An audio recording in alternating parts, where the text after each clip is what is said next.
நம்ம செம வீடியோ ஒன்று போட போகிறோம். முழுக்க குழந்தைகளுக்கானது. என்னன்னு பார்த்தீங்கன்னா கடுமா செய்ய போகிறோம். செம லொக்கேஷன் வந்திருக்கோம். ரொம்ப சிரமப்பட்டு வாங்க போய் கடுமா செய்யலாம். சண்டேனால நமக்கு என்டர்டைன்மெண்ட் வேணுங்க. ஜாலியாக என்ஜாய் பண்ணோம். லொக்கேஷன் பார்க்கறதுக்கே பல நாள் சுற்றி இருக்கோம் நாங்கள். செம லொக்கேஷன் வந்துருக்கோம் இன்னைக்கு உங்களுக்காக வேண்டிய. பாருங்க லொக்கேஷன் எப்படி இருக்கு பாருங்க.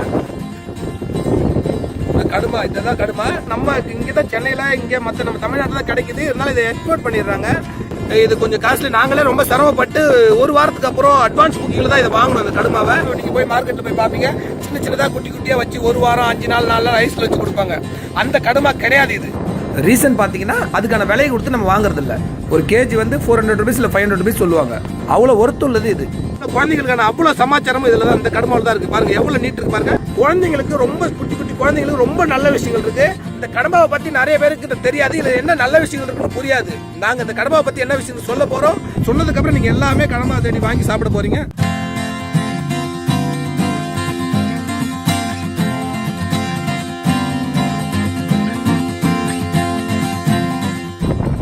அவ்வளவுதான். இது பார்த்து தனியாக எடுத்துடணும்.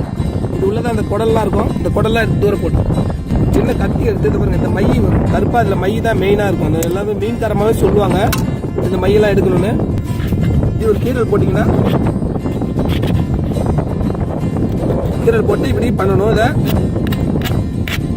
இப்படி பண்ணிங்கன்னா இதுலேருந்து இந்த ஓடு வந்துடும். இதை தான் மெயினாக எடுக்கணும். நம்ம இந்த ஓடு எடுத்து தூரம் போட்டோம். அவ்வளோதான், வேற ஒரு விஷயமும் கிடையாது. இது இருக்கிற மேலே தோலை உரிக்கணும். இந்த கருப்பு மை இருக்கு இல்லையா, அது கண்ட இடத்துல போவோம். அப்புறம் கழுவும் போது சரியாயிடும். இந்த மண்டையில பாத்தீங்கன்னா தோ பாருங்க, இந்த மண்டையில இப்படி வச்சு மண்டையை வச்சு அழுத்தினா இது உள்ள இருந்து ஒரு இது மாதிரி வரும். அப்புறம் இது உள்ள விட்டு இது இழுத்தாலே இது வந்துடும். வேற ஒன்றும் இல்லை, ரொம்ப சிம்பிளான விஷயம். அந்த ஓடு மாதிரி இருந்தது இல்லையா, அதை எடுத்துடணும். அந்த தலையில ஒரு முட்டை மாதிரி ஒன்று வரும் கருப்பா, அதை எடுத்துட்டீங்கன்னா ரொம்ப ஈஸியான விஷயங்க. ரொம்ப கஷ்டப்படலாம் தேவையில்லை. இதுக்கு ரொம்ப ஈஸி. இப்போ சமைக்க போகிறோம். சமைச்சிக்கிட்டே இதில் என்னென்ன நன்மைகள் இருக்குன்னு உங்களுக்கு சொல்ல போகிறேன். கடம்பால் இருக்கிற சதைகளை விட அந்த கடம்பால் இருக்கிற மையில் தான் சத்துக்கள் அதிகமாக இருக்குன்னு விஞ்ஞானிகள்லாம் சொல்லியிருக்காங்க. ஆனால் இருந்தாலும் நம்ம சாப்பிட முடியாது. தண்ணி ஊற்றி அலசினீங்கன்னா ஒரு 2-3 தடவை அலசினால இந்த கருப்பு மையெல்லாம் போயிடும். இந்த மாதிரி 2-3 தடவை தண்ணி ஊற்றி அலசினீங்கன்னா அந்த கருப்பு மை எல்லாமே போயிடும். பாருங்க இப்போ கிட்டத்தட்ட ஓரளவுக்கு பக்கவாயிடுச்சு பாருங்க. என்ன நான் கட் பண்ணல, கட் பண்ணிங்கன்னா இன்னும் செம்மையாயிடும், சூப்பராகிடும், பியூர் ஒயிட் ஆகிடும். அந்த கருப்பு மேல கட் பண்ணாலே போயிடும். இந்த சமைக்கிறதுக்கான பொருள், கடாயி, இந்த அருவாமனை எல்லாமே வீட்டில் ஒய்ஃபை தொந்தரவு பண்ணி கொண்டு வந்து வச்சுக்க. நாங்கள் சமைக்கிறத பார்த்து 4 பேர் பயணிச்சாங்கன்னா அதுதான் எங்களுக்கு உண்மையான சந்தோஷங்க. கடுமாவில் இந்த பெரிய கடுமாவில் பார்த்தீங்கன்னா அந்த கண்ணு மட்டும் கட் பண்ணும்போது பார்த்து கட் பண்ணணும். இல்லை கட் பண்ணினா நம்ம மூஞ்சில தெரிஞ்சிடும். அதனால தான் சொல்லுறது. சில பேர் டென்ஷன் நின்றுட்டு 10-15 டீயை குடிச்சிட்டு இருப்பாங்க. என்ன எங்கன்னு போய் கேட்டிங்கன்னா ஒத்த தலைவலின்னுவாங்க. இந்த ஒத்த தலைவலிக்கார எல்லாம் வந்து கடுமா வாங்கி சாப்பிட்டீங்கன்னா கண்டிப்பாக சரியாயிடும். கடம்பாவில் பார்த்தீங்கன்னா B3ங்கிற விட்டமின் அதிகமாக இருக்குது. இந்த விட்டமின் B3 என்னன்னு பார்த்தீங்கன்னா உடம்புல இருக்கிற சக்கரை அளவை கரெக்டாக வச்சுக்க உதவியாக இருக்குது. சுகர் பேஷண்ட்டு நம்பி கடுமா சாப்பிடுங்க. உங்களோட சுகர் அளவு நார்மலாக வச்சுக்கிறதுக்கான தன்மை கடுமாவுக்கு இருக்கு. இன்னொரு விஷயம் பார்த்தா யாரை பார்த்தாலும் ஃப்ரெண்டில் பார்த்தா என்னடா மச்சான் இழைச்சிட்டா, என்னடா இழைச்சிட்டு கேட்டால் நான் டயட்டில் இருக்கேன்டான்றாங்க. இந்த டயட்டில் இருக்கிறவங்க எல்லாருமே கடுமாவை எவ்வளோ வேணாலும் சாப்பிடுங்க, உங்களுக்கு ஒன்றுமே ஆகாது. இது மாதிரி நல்ல வெள்ளையா ஆல்மோஸ்ட் கழுவியாச்சு. நல்ல வெள்ளையா ஒரு வரைக்கும் கழுவுங்க. பாருங்க எப்படி இருக்கு பாருங்க, பால் மாதிரி ஆயிட்டு.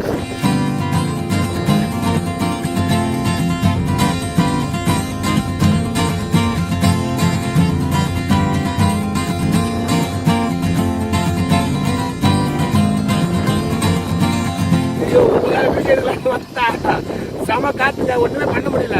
அதனால மட்டும் இங்க வேற இடத்துக்கு மாத்திருக்கோம். இப்ப என்ன காஞ்சிச்சு கடுகு போட வர பார்த்துட்டு கடுகு காஞ்சிச்சு ஆனியன் போடுறோம். வெங்காயம், தக்காளி, இஞ்சி, பூண்டு பேஸ்ட் எல்லாமே வீட்டில் ரெடி பண்ணிட்டு வந்துட்டோம். இங்கே வந்து பண்ண முடியாது. ஏன்னா உங்களுக்கு சூப்பர் லொக்கேஷன் தரணுங்கிற ஒரே காரணத்துக்காக வேண்டி இந்த இடத்துல சமைச்சிக்கிட்டு இருக்கோம். பாருங்க ஏரியா பாருங்க, ஃபுல்லாக தண்ணி, கடற்கரை ஓரத்தில் காத்துனா அந்த மாதிரி காற்று அடிச்சு. கடுமா பண்ணும்போது எப்படி வெங்காயம் நிறைய போடுங்க. ஏன்னா வெங்காயம் நிறைய போட்டால் தான் கடுமா நல்லாயிருக்கும்.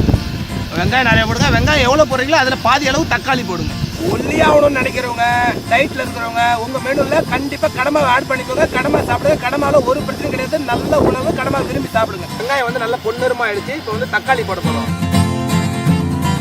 வெங்காயம் தக்காளி போட்ட உடனே கொஞ்சம் உப்பு சேர்த்துட்டா சீக்கிரமாக அது வெந்து போயிடும். அதனால கொஞ்சம் உப்பு சேர்த்துறோம். அப்போ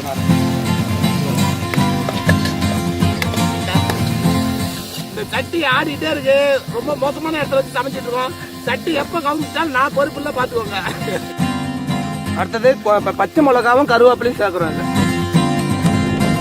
எப்பவுமே உப்போட அளவை உடம்புல கரெக்டாக நார்மலாக வச்சுக்கணும். பெரியவங்க என்னடா சாப்பிடலாம்னு நினைக்காதீங்க. நீங்களும் கண்டிப்பாக இதை சாப்பிடலாம். கடுமாவை சாப்பிடலாம். கடுமாவை சாப்பிட்டீங்கன்னா பிபி லெவலை கரெக்டாக வச்சுக்கும். நீங்கள் நல்லா சந்தோஷமா இருக்கலாம். அதனால் நம்பி கடுமை சாப்பிடுங்க. வெங்காயம் தக்காளி நல்லா வந்துச்சு. இப்போ கடுமாவை அதில் போட போகிறோம். இப்போ போட்டாச்சு. இப்போ இஞ்சி பூண்டு கொஞ்சம் ஒரு அரை ஸ்பூன் மஞ்சள் தூள் சேர்க்குறோம். ஏன்னா முதல்ல இஞ்சி பூண்டு போட்டால் வானத்தில் அந்த சட்டிலே பிடிச்சிடும். அதனால் இஞ்சி பூண்டை இப்போ தான் போடணும். இதில் மெயின் இன்னொரு விஷயம் என்னென்னு பார்த்தீங்கன்னா தண்ணியை ஊற்றக்கூடாது. கடுமை செய்யும்போது தண்ணி ஊற்றக்கூடாது. ஆல்ரெடி இதில் தண்ணி வரும். கடுமாவில் எப்பவுமே ஸ்பெஷாலிட்டி என்னன்னா தண்ணி ஊற்றக்கூடாது. இதில் தண்ணி வரும். அதனால் தண்ணி கொஞ்சம் கூட தண்ணி சேர்க்காது. இப்போ தண்ணியை ஊற்றுல எவ்வளோ தண்ணி மாதிரி வந்து இப்போ இஞ்சி பூண்டு எல்லாமே போட்டு எல்லாம் ஓரளவுக்கு இதாகிடுச்சு. இப்போ மிளகாத்தூள் சேர்க்க போகிறோம். இதில் என்னடா கடம்பா பெரியவங்க மட்டும் தான் சாப்பிடலாம், சின்னவங்களுக்கு கொடுக்கலாமா வேணாமான்னு யோசிக்கிறீங்களா? குழந்தைங்களுக்கு வந்து காம்ப்ளான் கொடுக்குறேன், பூஸ்ட் கொடுக்குறேன், ஹார்லிக்ஸ் கொடுக்குறேன்னு ஏதோ கெமிக்கல் ஃபுட்டு கொடுத்து நிறைய தேவையில்லாத உணவுலாம் கொடுத்துட்டீங்க. குழந்தை வளர்ற காலங்களில் குழந்தை வளரும் போது அவங்களுக்கு தேவைப்படுற அனைத்து சத்துக்களும் இந்த கடம்பாவில் இருக்கு. இயற்கையாகவே படைக்கப்பட்ட உணவு கடம்பா. அதனால கண்டிப்பா கடம்பாவை கொடுங்க. மீனை விட கடம்பாவில் கொழுப்பளவு ரொம்ப கம்மியா இருக்கு. அதனால நம்பி சாப்பிடுங்க. குழந்தைங்களுக்கு நம்பி கொடுங்க.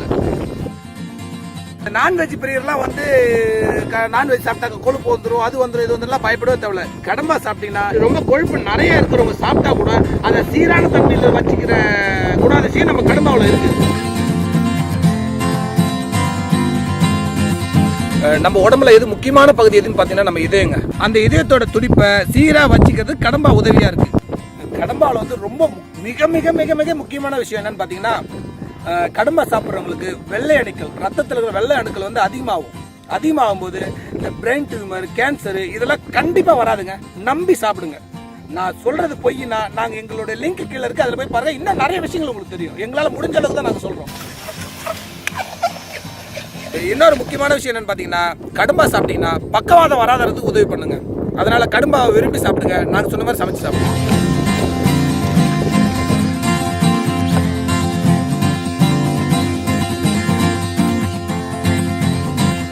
கடம்பா ரெடி ஆயிடுச்சு, இறக்காச்சு. கொத்தமல்லி தலை போடுறேன். இந்த கடம்பா சாப்பிட்றது மூலமா என்னன்னு பாத்தீங்கன்னா நம்ம மூளை எப்பவுமே சுறுசுறுப்பா இருக்குங்க. மந்தமா அப்படியே இப்படிலாம் இருக்காது. ரொம்ப சுறுசுறுப்பா இருக்கும், ரொம்ப சந்தோஷமா இருப்போம், ரொம்ப ஹாப்பியா இருப்போம். அதனால கடம்பாவை விரும்பி சாப்பிடுங்க, சந்தோஷமா இருங்க. ஓகே, கடம்பா ரெடி ஆயிடுச்சு, சமைச்சாச்சு, சாப்பிட போறோம். எப்பயுமே எங்களோட ஃபேவரட்னா பெரிய வாழை இலை போட்டு சாப்பிடுவோம். வாழை இலை கிடையாதுங்க. அதனால இன்னைக்கு இந்த பாத்திரத்திலே சாப்பிட போறோம். தப்பா நினைச்சுக்காதீங்க, மன்னிச்சுக்கோங்க. பக்கா பக்கா செம்மையா இருக்குங்க. பக்கா நீங்களும் இதே மாதிரி செஞ்சு நீங்க சாப்பிடுங்க, ஃபேமிலியோட சாப்பிடுங்க. நாங்க ஏதோ காட்டில் வந்து உங்களுக்கு சொல்றதுக்காக செஞ்சுட்டு இருக்கோம். நீங்க காட்டில் வந்து செய்யறத வீட்டில் செஞ்சு குழந்தைகளோட சாப்பிடுங்க. இந்த வீடியோ உங்களுக்கு பிடிச்சிருந்தா லைக் பண்ணுங்க, ஷேர் பண்ணுங்க, கமெண்ட் பண்ணுங்க. கண்டிப்பா மறந்துடாம சப்ஸ்கிரைப் பண்ணுங்க. அடுத்த நல்ல வீடியோட உங்களை வந்து சந்திக்கிறோம். உங்களிடம் விடைபெறுது கற்றது கையில் டீம். நன்றி நண்பர்களே, வணக்கம்.